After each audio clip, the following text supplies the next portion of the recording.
Hello, everyone. This is Professor Sexton with a video lecture on Charlotte Perkins Gilman, The Yellow Wallpaper. Charlotte Perkins Gilman's The Yellow Wallpaper is a story that details a woman's seemingly descent into madness. I use seemingly to indicate what Gilman was attempting to do in this work.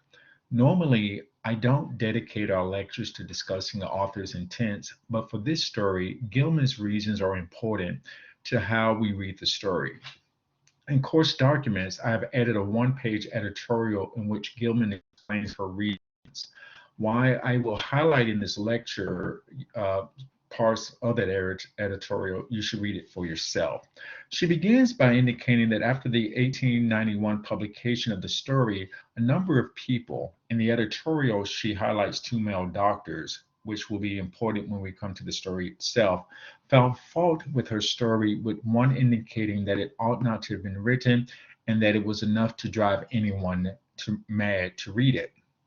What she outlines are her own experiences with suffering from what she calls a severe and continuous nervous breakdown tending to melancholy. In the third year of her illness, she sought treatment from a notable physician who concluded there was nothing much wrong with there was nothing much the matter with her, and applied what was called the rest cure. And he gave her advice to live as domestic a life as possible and to never to touch pen, brush, or pencil again as long as she lived. This was 1887, and we see in this advice clear gender issues. The doctor is male, the patient is woman, and the diagnosis could be translated to as do what a woman is expected to do, take care of the home, and do not pursue creative or imaginative endeavors. Gilman returned home and for 3 months tried to follow this advice, but it only made her worse. She eventually decided to disregard the doctor's advice and get back to work, which she describes as the normal life of every human being. To celebrate her escape from this bad advice, she embellished her own experiences. She never had hallucinations or objections to her own wallpaper, writing the yellow wallpaper and sending it to the doctor to show him how his advice nearly drove her mad, similar to the character in the yellow wallpaper. The yellow wallpaper is told in first person by the wife, who outlines her descent into madness because she does follow the advice of a male physician, similar to the one that Gilman herself experienced.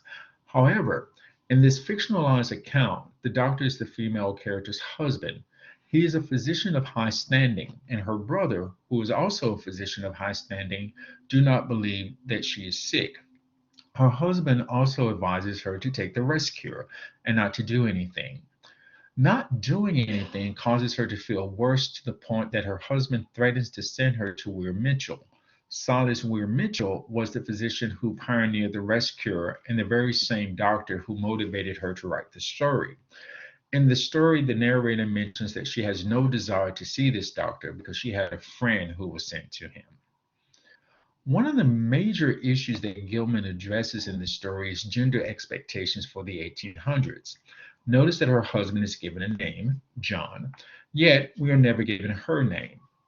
And why she often refers to him by name, he never does so with her. He gives her pet names such as Blessed Little Goose, and Little Girl. Think about these names and what they can possibly mean concerning how the husband view her.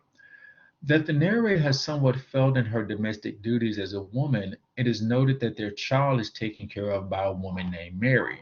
Mary is a significant name because if there's any name in Judeo-Christian Western tradition that represents motherhood, it is Mary, who is credited as Jesus' mom.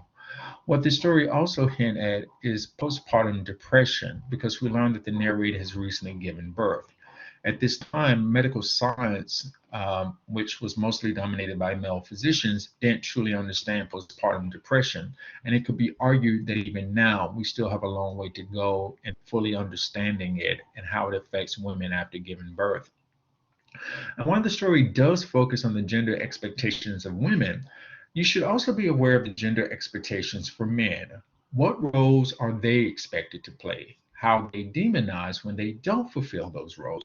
And can we explain John's behavior as a man who is also victim of gender expectations? I just want you to kind of look at this in both perspectives. The marriage between the narrator and the husband is one that is governed by those gender expectations for women and men during this time period. She has a more imaginative personality, while she describes him as practical in the extreme. He is also a physician. As a male, her husband, and a doctor, he assumes this superiority over her and often ignores or downplays any of her feelings, particularly when it comes to her own body and her own health. When she suggests that the house is haunted, she comments, "John laughs at me," of course, but one expects that in marriage.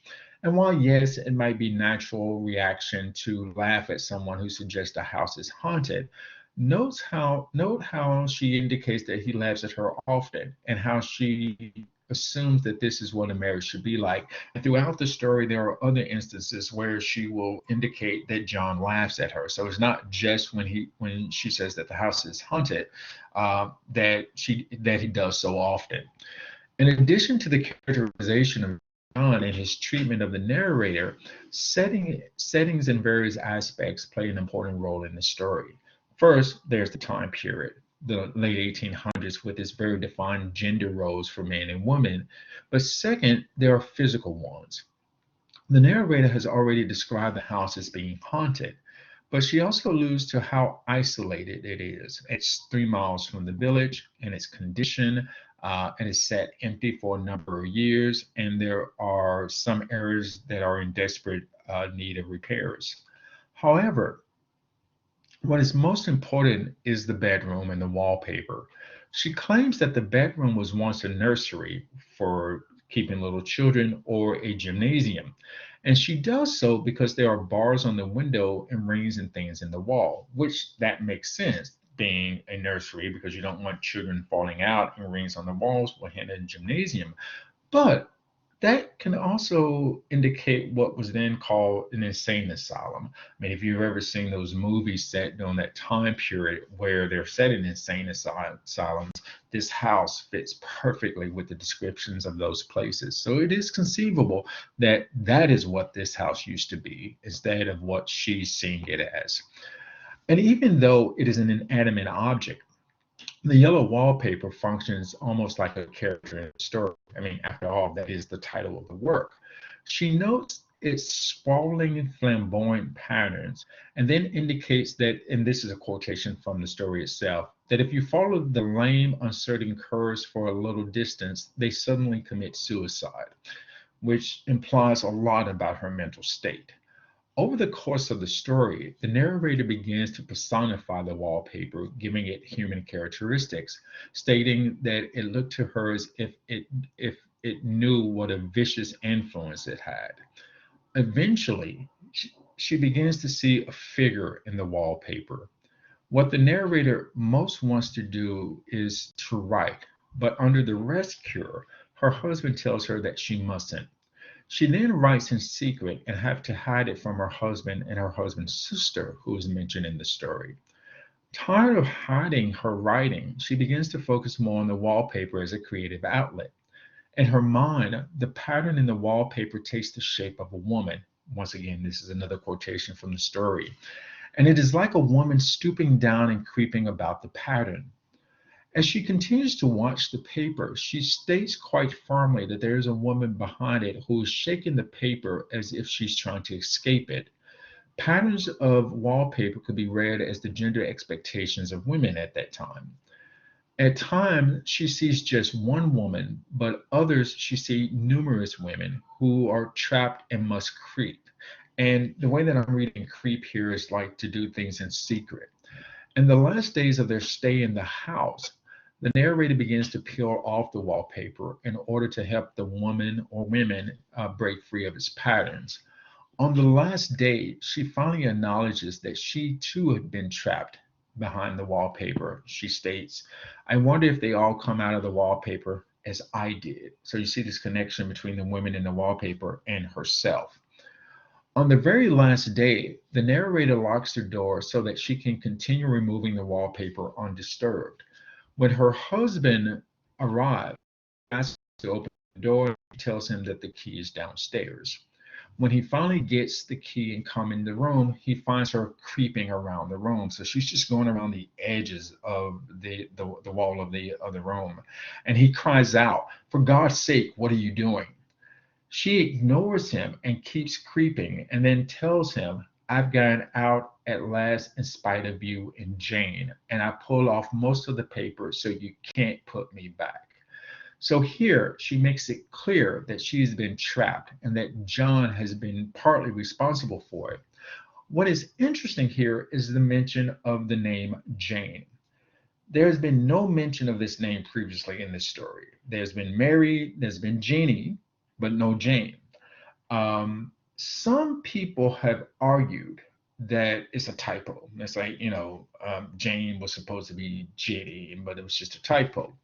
However, other people have argued that perhaps Jane is the narrator's name, and that what she has been up to this point, she's been implicit in keeping her own self trapped. Because notice how much she followed her husband's advice at the beginning of the story. She did what he told her she needed to do, but now she kind of comes to an awareness that this is not for her, and so maybe Jane is that other version of herself, or what she used to be. It's conceivable. The story doesn't go into much detail about it, but that is one possible way of reading Jane.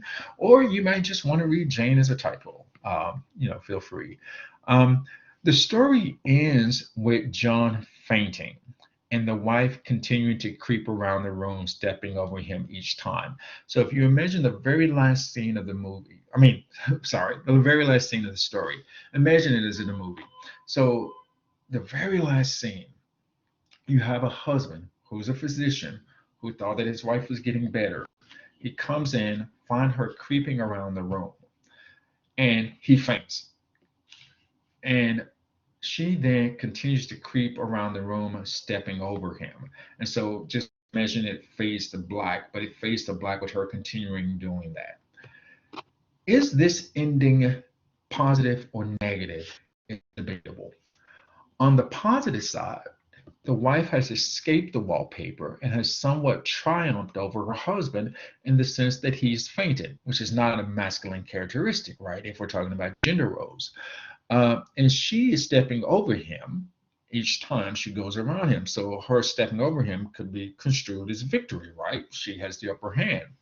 However, on the negative side, she is still somewhat trapped in that room, creeping around the room, and her mental state is still questionable. It's not that she's free from that room, that she's still entrapped in a certain sense. And keep in mind that one of the reasons that Gilman wrote this story was to show how the rescue of Silas Weir Mitchell caused more damage than harm. So maybe this ending is a very negative ending instead of a positive one. But this is one of those things in the work of literature that, depending on your analysis and how you look at it and how you read it, you can make a valid argument for reading it one way or the other.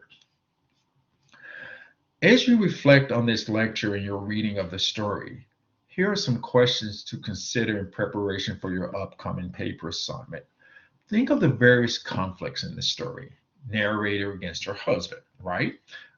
Narrator against herself, right? There's that mention of Jane. So in a lot of ways, she can be held, the conflict can be between she and this other part of her. Narrator against society, a male-dominated society. Maybe the narrator versus the medical profession. There's a lot of different ways that conflicts can work in this story. Which of these conflicts do you see as a major one, and how is it developed? How do we see it develop over the course of the story? How is it resolved? Is it resolved? Are you happy with its resolution? These are all things to think about as you think about your next paper assignment. The other option for the next paper assignment is to think about theme. So some of the topics in this story, such as our gender expectations, the understanding of women's health, and so on. But keep in mind, these are not themes, these are topics. In order to be a theme, you have to say something about these. So, what does the story reveal about gender expectation? What does the story reveal about the understanding of women's health issues? And then how are these themes develop in the story? This is a very rich story for either of the two options for the paper assignment, whether you go the conflict route or whether you go the theme route. So both of them are very rich, and the story will work well for either of those two options. Do read the story because in this lecture I highlighted just some key points of it, but there's a lot of details in the story that I cannot go over in the lecture unless I just read the whole story to you. And then watch the video lecture. If you have any questions about the yellow wallpaper, any ideas that you want to run by me, feel free to email them to me, and take care. Bye.